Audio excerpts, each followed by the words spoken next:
This is Kevin Featherly for Capitol Report.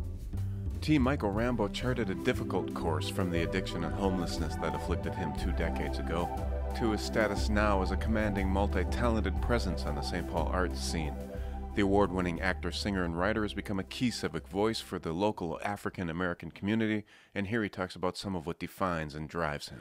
Well, yeah, I just feel strongly about the realities that disenfranchised and marginalized communities are often found or perceived, and in reality, I have a position of power that frequently cannot combat the greater power of the broader community or the larger community. So when it comes to situations where the whole idea of manifest destiny, which made the United States what it is, if the greater powers that be say, I want this, it's mine, it is.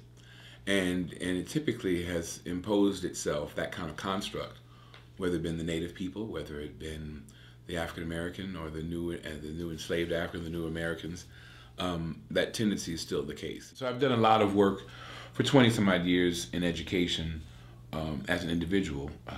And what do you think is driving you to that? It's an offshoot of kind of my yearning and my thirst for commitment and community. I have always found telling our story and being a part of others doing so is important.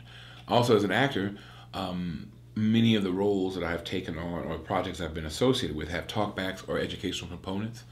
Having worked with Illusion Theater, many of their shows were educational programs that had sort of residency models attached to them, or playing the role of a facilitator of some sort. I mean, I think service is such a viable, valuable aspect of anyone's recovery, of anyone's ability to sustain any goals or any.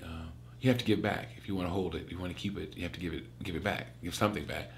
I've often talked about family adages. One being service is the rent due for living on this planet. That you have to engage yourself in a way that acknowledges gratitude and acknowledges some accountability. My overarching desire is, as I say, is creating moments, opportunities, artistically, civically, or otherwise, that invite people to explore or be inspired to realize and create their best self.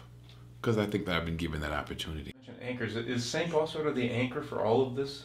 Well, it has been for me. St. Paul has given me my life. I mean, St. Paul has restored my life, and the restorative nature of what has happened for me to go from a form of homelessness and lack of centering and being uprooted to being firmly rooted and deeply committed and rooted to a community that has given me a place to realize so many parts of my best self.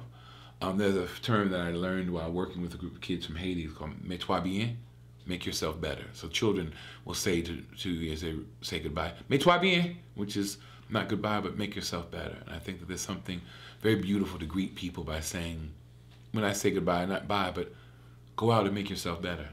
So I think that this is what has happened in St. Paul, that it's allowed me to embrace being beautiful. For Capitol Report, I'm Kevin Featherly.